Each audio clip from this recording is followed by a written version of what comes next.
पैसों का बंदोबस्त तो होने दे। क्या मेरी बच्ची की किस्मत भी मेरी जैसी होगी? वो मेरी बेटी नहीं है। I am sorry. बीवी है वो तुम्हारी बेटा? वो अब मेरी बीवी नहीं है।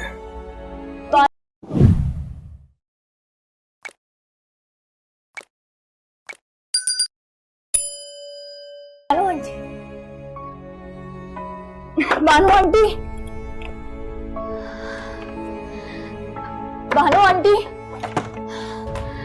ईमान बेटा, तुम इस वक्त सब खैरियत तो है ना? बानो आंटी, मुझे बहुत तकलीफ हो रही है। अच्छा आओ अंदर आओ, शाबाश।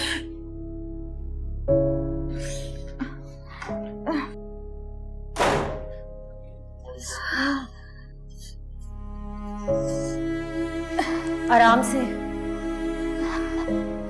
मेरा ख्याल है हमें अस्पताल चलना चाहिए। हो रही है। मगर क्या बेटा? आंटी, पैसों का बंदोबस्त तो होने दे। मैंने मैडम से उनको फोन किया था, लेकिन राब्ता नहीं हो पा रहा उनसे। शायद वो मुल्क से बाहर गई नहीं। तुम इसकी फिक्र मत करो, अल्लाह कोई बंदोबस्त कर देगा। मेरे पास कुछ पैसे हैं।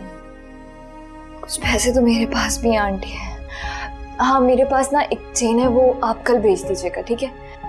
वो जो तुम्हें हारिब ने दी थी बेटा, वो तो तुम्हारे शौहर की निशानी है। शौहर? आंटी, जब शौहर ही नहीं रहा तो उसकी निशानी कैसी है? आप प्लीज उसे कल भेज दीजिएगा। मैं उसे पहनती हूँ ना, मुझे वो गले में फंदे की तरह महसूस होती है। उसे कल भेज दीजिएगा प्लीज। अच्छा तुम अपना ख्याल करो, मैं एम्बुलेंस का बंदोबस्त करती हूँ।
क्या मेरी बच्ची की किस्मत भी मेरी जैसी होगी?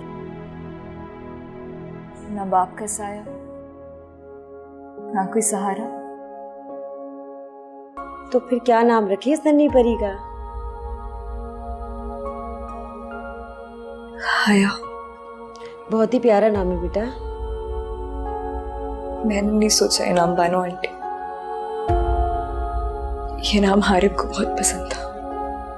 अच्छा किया बेटा, हया बहुत ही प्यारा नाम है, बहुत खूबसूरत नाम है। एक बात कहूँ ईमान? जी। अब जब नाम तुमने हारिब की पसंद का रख लिया है, तो एक बार अपनी अना को एक तरफ करो और उसे फोन करके इतला दे दो कि उसकी बेटी हुई है। नहीं बानो आंटी, मैं उन्हें क्यों इतला दूं? क्या वो ये बात नहीं जानते? उन्हें कोई परवाह नहीं है। वैसे भी उन्होंने तो मेरा नंबर भी ब्लॉक कर दिया। तो बेटा मेरे नंबर से फोन कर लो। नहीं आंटी, मैं उन्हें कोई फोन नहीं करूंगी। देखो बेटा, एक बार मेरे कहने पर हारिब को इतला दे दो, ताकि कल को कोई पछतावा ना रहे कि तुमने उससे कोई राब्ता नहीं किया था। हो सकता है ये खबर सुनकर उसका दिल मोम हो जाए और वो वापस लौट आए। औलाद बहुत बड़ी कमजोरी होती है इंसान की। वो यकीनन बेटी की पैदाइश का सुन के जरूर आएगा ईमान। मेरे कहने पर एक बार बेटा, एक बार कॉल कर लो।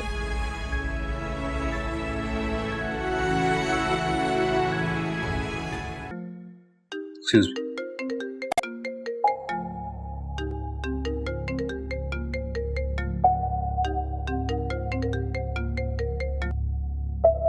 हेलो।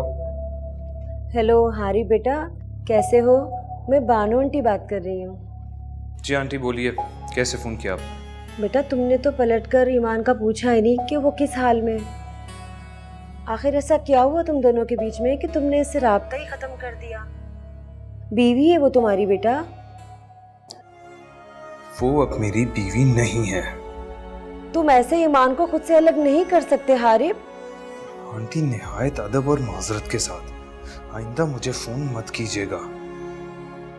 और अगर ये फ़ोन आपसे ईमान ने करवाया है ना, तो आप उसे बता दें कि मैं उससे कोई ताल्लुक़ नहीं रखना चाहता। तुम बेशक मुझसे बात ना करो, लेकिन इतना सुन लो, अल्लाह ताला ने तुम्हें आज बेटी जैसी रहमत से नवाजा है, इसलिए अपने सारे इख्तलाफात ख़त्म कर दो बेटा। वो मेरी बेटी नहीं है। I am sorry. बस हो गई तसल्ली आपको?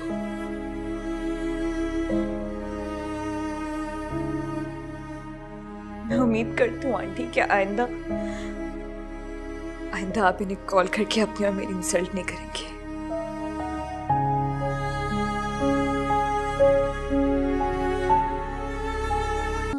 ईमान, अब तो मुझसे मार खाकर ही बाज आओगी। बेटा हर वक्त की नाउम्मीदी रोना धोना अल्लाह को पसंद नहीं है। आंटी मैं क्या करूं? मैं जब भी अपने हालात और हया को देखती हूँ तो तुम्हारा कमजोर पड़ जाती हूँ। मैंने कभी सोचा भी नहीं था कि मैं इन हालात से गुजरूंगी। मुझे हारिफ ने किस मुश्किल में डाल दिया बानो आंटी। तुम जैसी हुनरमंद और मजबूत लड़की के मुंह से ये बातें सुनकर मुझे हैरत हो रही है। अभी भी कुछ नहीं बिगड़ा बेटा, बस तुम 2-4 दिन आराम करके अपनी रूटीन की ज़िंदगी और जॉब की तरफ वापस आओ। हया को मैं संभाल लिया करूँगी, उसकी फिक्र तुम बिल्कुल मत करो।